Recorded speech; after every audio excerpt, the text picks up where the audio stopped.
Hello everyone, कैसे हैं आप सभी लोग। उम्मीद करता हूं पहले की तरह ठीक होंगे और अच्छे से एग्जाम की तैयारी कर रहे होंगे। मेरा नाम है Sanjeev Kumar, I am faculty of physics.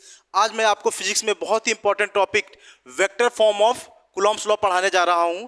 इस टॉपिक को बड़े शांति से और बड़े ध्यान से पढ़िएगा, बहुत ही इंपॉर्टेंट टॉपिक है। आपको अच्छी तरीके से पूरी तरीके से मजा आएगा। चलिए ध्यान दीजिए। जैसा कि दो चार्जेस हैं अपने पास Q1 एंड Q2, तो आपको पता है Q1 और Q2 के बीच में एक फोर्स लगेगा जिसको कहते हैं force of electrostatic force. Okay, तो इलेक्ट्रोस्टैटिक फोर्स सबसे पहले इनको लगाने के लिए क्या करेंगे, आप लिखोगे F equals to K Q1 Q2 divided by R square. Force तो लिख गया, आपने फोर्स तो लिख दिया। अब इसकी डायरेक्शन भी लिखनी है, क्योंकि किस फॉर्म में लिखना है, वेक्टर फॉर्म में लिखना है। इस फोर्स की डायरेक्शन भी लिखनी है। तो जरा देखिए, डायरेक्शन लिखने के लिए क्या करेंगे, सबसे पहले इन दोनों चार्ज के बीच का डिस्टेंस निकाल लेंगे। तो जरा बताओ इन चार्ज के बीच का डिस्टेंस क्या होगा। अच्छा जी, आपने वेक्टर लॉ ऑफ एडिशन तो पढ़ा होगा ट्रायंगुलर मेथड से। तो देखो उसके अकॉर्डिंग क्या आएगा, ये वाली डिस्टेंस क्या आएगी, R2 माइनस R1। इसी को क्या बोलेंगे, R12 वेक्टर। ओके, इसको क्या बोलेंगे, R12 वेक्टर। R12 मतलब R2 माइनस R1। ये डिस्टेंस कितनी हो जाएगी वेक्टर फॉर्म में, R2 माइनस R1।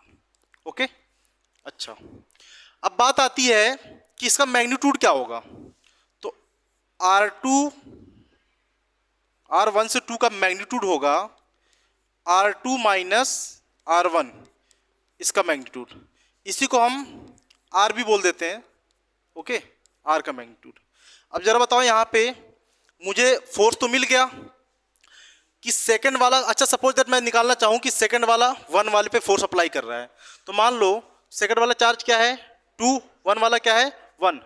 तो चार्ज 1 पर 2 के थ्रू फोर्स हमको ये लिखना है।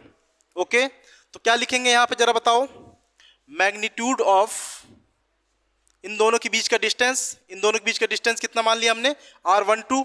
इसका मैग्नीट्यूड का स्क्वायर लिख देंगे। अच्छा, अब फोर्स तो आ गया है, अब हमको लिखना है इसका डायरेक्शन। इसका डायरेक्शन लिखने के लिए क्या करेंगे, आपको डायरेक्शन लिखना तो आता ही होगा। जैसे कि लिखते हैं A cap equals to A vector और इस वेक्टर का मैग्नीट्यूड। ओके, ए कैप से जिसके साथ मल्टीप्लाई कर दोगे उसकी डायरेक्शन मिल जाएगी, जिस डायरेक्शन में आपने फोर्स निकालना होगा। ओके, तो यहाँ पे हमें फोर्स कहाँ मिलती है, लाइन ऑफ जॉइनिंग के अकॉर्डिंग मिलती है कि चार्ज जिस पॉइंट पे जॉइनिंग है, देखो Q1 और Q2, ये है लाइन ऑफ जॉइनिंग ना, इसके अकॉर्डिंग हमको फोर्स मिलेगा। ओके, तो इसके अकॉर्डिंग हमको फोर्स मिलेगा। तो इसके अकॉर्डिंग डिस्टेंस क्या है, R12 वेक्टर। ओके, तो हम यहाँ पे लिखना चाहें तो क्या हो जाएगा, R21 कैप।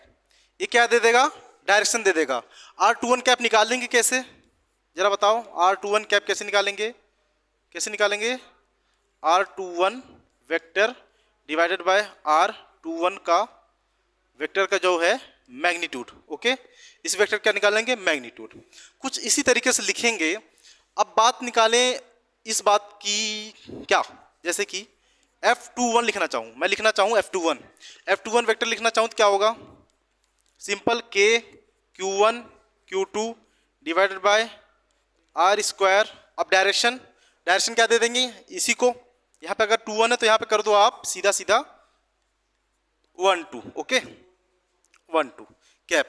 ये क्या दे देगा, इस फोर्स की डायरेक्शन दे देगा। कौन से, force on charge 2 due to 1, force on charge 2 due to 1। यही हो गया आपका vector form of Coulomb's law. Okay, अच्छा, बस कुछ नहीं, डायरेक्शन के साथ मल्टीप्लाई करा देना है, फोर्स निकालना है, उसके बाद डायरेक्शन के साथ मल्टीप्लाई करा देना है किस डायरेक्शन में फोर्स वर्क कर रहा है, सीधा सीधा। ओके, चलिए अगले पे आते हैं। अच्छा जी, अगला देखो क्या है, force of electrostatic and force of gravitation.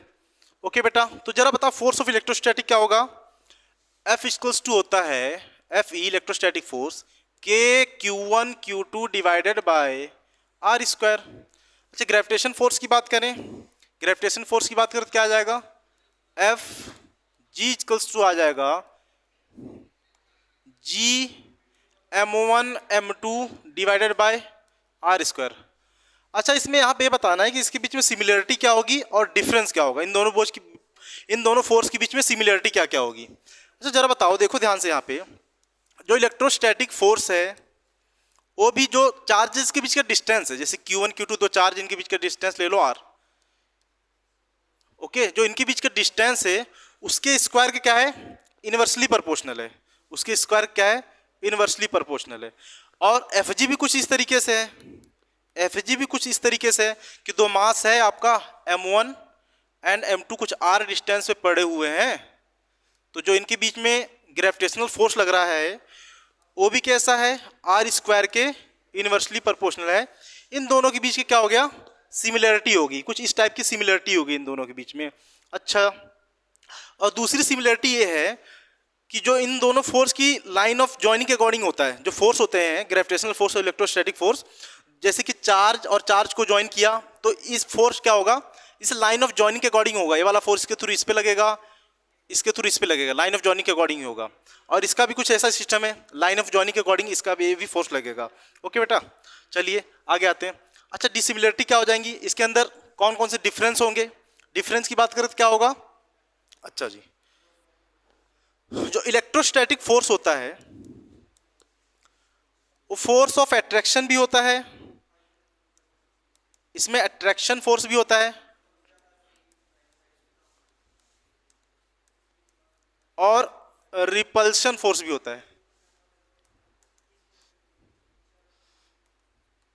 Okay, same charge है तो रिपल करेंगे, अपोजिट चार्ज है तो अट्रैक्ट करेंगे, इसमें सब भी होता है। ओके, पर ग्रेविटेशनल फोर्स की बात करें, एफजी की बात करें, इसमें सिर्फ फोर्स ऑफ अट्रैक्शन होता है। इसमें क्या होता है, सिर्फ फोर्स ऑफ अट्रैक्शन होता है।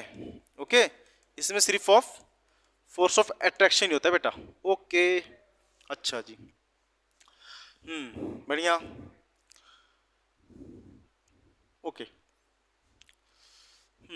चलो अगला देखें, principle of superposition. Principle of superposition क्या है बेटा, देख लो एक बार जरा आप लोग ध्यान से। अगर मैं बात करूं,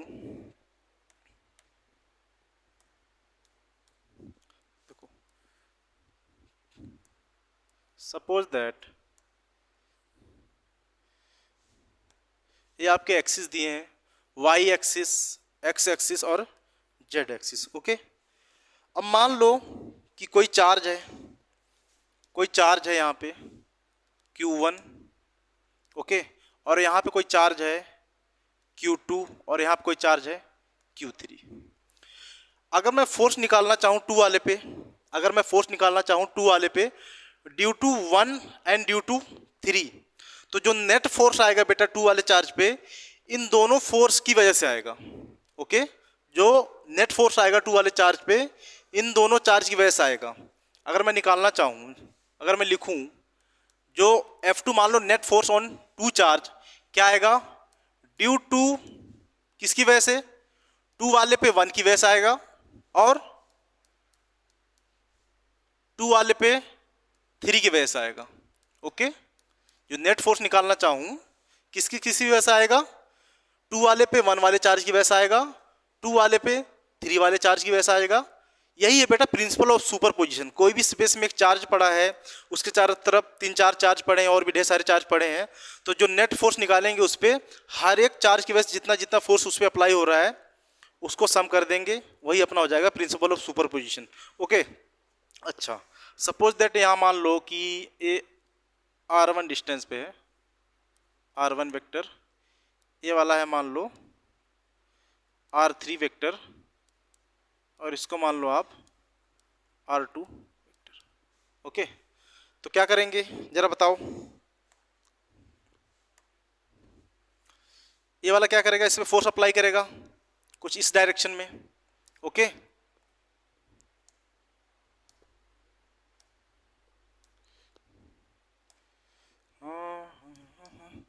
ये वाला क्या करेगा, इस पे फोर्स अप्लाई करेगा इस डायरेक्शन में, और ये वाला चार्ज क्या करेगा, इस पे फोर्स अप्लाई करेगा कुछ इस डायरेक्शन में। ओके, तो जो नेट फोर्स आएगा, जो नेट फोर्स आएगा इन दोनों की वजह से कहाँ आएगा, इस डायरेक्शन में आएगा। इसी फोर्स को हमने बोल दिया है क्या, इसी फोर्स को बोल दिया है F2। ओके, F2 ये क्या है, force on 2 due to 1 force, sorry 3 force on 2 due to 1। इन दोनों फोर्सेस की मिला क्या बना, F2 फोर्स बना, जो कि नेट फोर्स को डिफाइन कर रहा है इन दोनों चार्जेस की वजह से। यही है कि बेटा आपका प्रिंसिपल ऑफ सुपरपोजिशन। ठीक है, अभी आप इनको वेक्टर फॉर्म में लिखना चाहते हो तो लिख सकते हो, जैसे कि आप लिख सकते हो क्या, K Q2 Q1 divide by R square, और लिख दो R12 cap plus K Q2 Q3 divided by R square R32 cap F2 vector को। कुछ इस तरीके से आप इनको वेक्टर फॉर्म में लिख लो और सीधा सीधा ऐड कर दो। ओवरऑल क्या है कि नेट फोर्स आपको निकालना है किसी भी तरीके से, ठीक है, उस बॉडी पे। अच्छा, अब जरा देखो अगला सवाल। अब न्यूमेरिकल आ गया है, कह रखा है यहाँ पे फाइंड डी होगा बेटा, ओके, यहाँ पे डी होगा, find net force on the charge at B. Okay, जो बी पॉइंट पे चार्ज है उस पर क्या पता करना है बेटा, नेट फोर्स पता करना है किसी वजह से जो चार्ज प्रेजेंट है एट ए पॉइंट पे और सी पॉइंट पे जो चार्ज प्रेजेंट है। ओके, इसकी वजह से इस पर क्या पता करना है, फोर्स पता करना है। तो जरा बताओ, ये वाला क्या है, प्लस प्लस है, इनके बीच का डिस्टेंस सपोज दैट यल ले लो, इक्विलेटरल ट्रायंगल है, यल ले लो। ओके, तो ये वाला इस पर क्या करेगा, रिपल करेगा, इस डायरेक्शन में रिपल करेगा। Force on B due to A equals to क्या हो जाएगा, के Q1 Q2, Q1 Q2 क्या सेम है बेटा, तो क्या हो जाएगा Q square divided bye L square, Q square divided bye L square.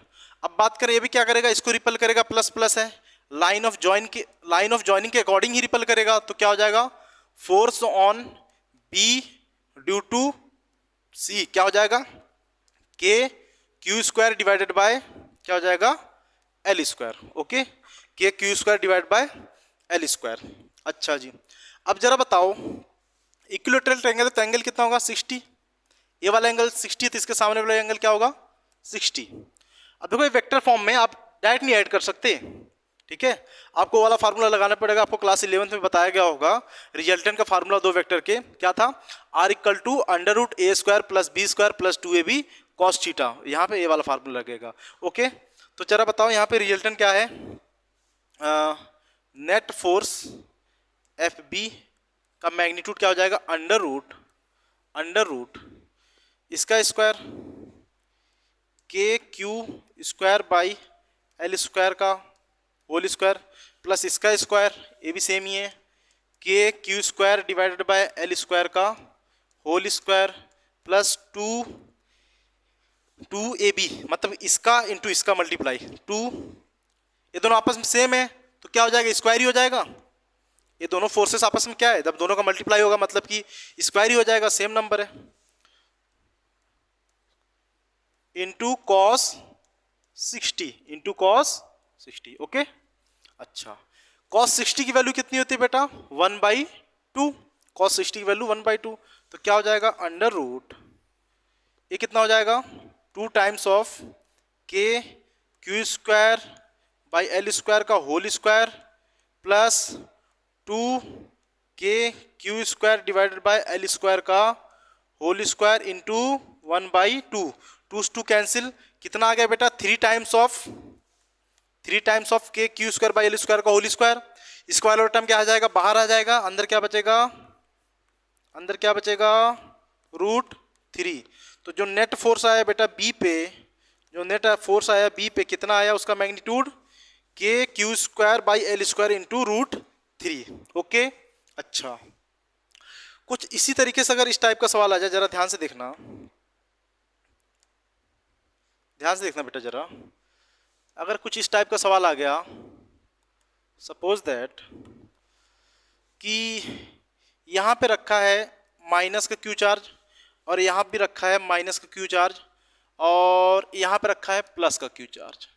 अब पूछ दिया जाए कि net force on that charge, मान लो पॉइंट दिया है ए बी सी, तो आप कह दे कि find net force F net at B point, net force at B point कह दिया जाए। देखो किस तरीके से करोगे इस सवाल को, नेगेटिव नेगेटिव सेम साइन क्या करेगा, रिपल, सीधी सी बात है, सेम चार्जेस क्या करेंगे, रिपल करेंगे। ओके, सेम चार्जेस क्या करेंगे यहाँ पे, रिपल करेंगे। तो बेटा इस डायरेक्शन में रिपल करेगा लाइन ऑफ जॉइनिंग के अकॉर्डिंग।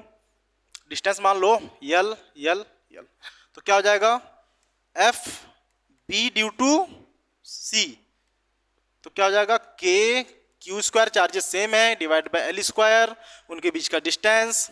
ओके, अब देखो यहाँ इसके अकॉर्डिंग लाइन ऑफ जॉइनिंग के अकॉर्डिंग क्या करेगा, अच्छा जी, ये क्या करेगा, अट्रैक्ट करेगा। ध्यान से देखो, एक प्लस है एक माइनस है, रिपल नहीं करेगा, एक दूसरे को क्या करेगा, अट्रैक्ट करेगा। अट्रैक्ट करेगा तो इस डायरेक्शन में करेगा, एफ बी कौन सा कर रहा है, बी को कौन कर रहा है, ए कर रहा है, एफ बी ए क्या आ जाएगा, के Q square divide by L square. बहुत सही। अब जरा देखो, दो फोर्सेस मिल गए हैं, फिर से वही वाला सिस्टम आ गया, इन दोनों के बीच का एंगल पता लग जाए तो इनका क्या निकाल देंगे, रिजल्टेंट निकाल देंगे। तो जरा बताइए रिजल्टेंट क्या फार्मूला होगा, under root A square plus B square plus 2ab cos theta.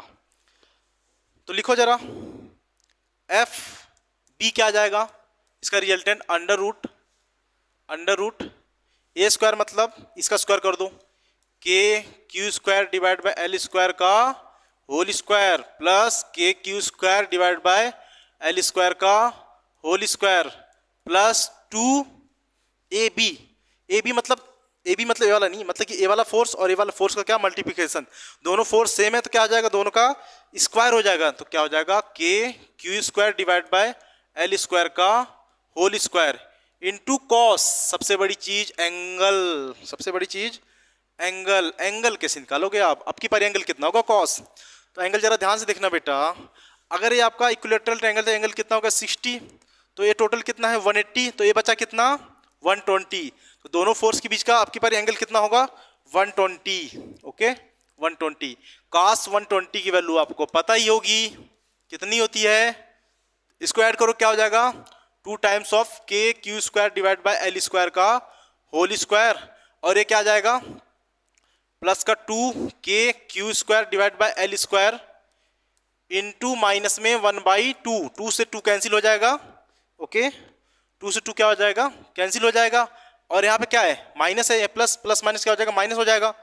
तो 2 के क्यू स्क्वायर का होल स्क्वायर माइनस एक माइनस हो जाएगा, ये भी सेम टर्म है, के Q square by L square, minus होने के बाद क्या आएगा यहाँ पे अंडर रूट के Q square divide by L square का होल स्क्वायर। ओके ये आ गया आपका एफ बी का मैग्नीट्यूड। अब एफ बी का मैग्नीट्यूड आएगा क्या, जरा ध्यान से देखो, एफ बी रूट लगा है, स्क्वायर है तो रूट हट जाएगा, तो क्या आएगा के Q square divide by L square. Okay इस टाइप के सवाल आ जाएंगे, आप कर लेंगे ना, आ सकते हैं, बिल्कुल आ सकते हैं, नीट में आ सकते हैं, आपके जेई में आ सकते हैं, इस तरीके के सवाल बहुत बार पूछे जा चुके हैं। अच्छा एक लास्ट सवाल हम आपको करा दे रहे हैं इस तरीके का,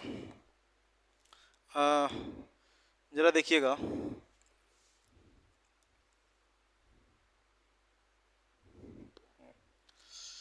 जरा बताइए इस पे, अगर मैं बात करूं कि कुछ चार्जेस हैं Q प्लस का Q प्लस का Q प्लस का Q, इसकी वजह से एक सेंटर पे चार्ज, मान लो एक सेंटर पे चार्ज है Q, सेंटर वो है, तो इस पे आपको निकालना है नेट फोर्स, और ये सभी साइडें क्या हैं इक्वल हैं, एक हिसाब से देखा जाए तो ये स्क्वायर है।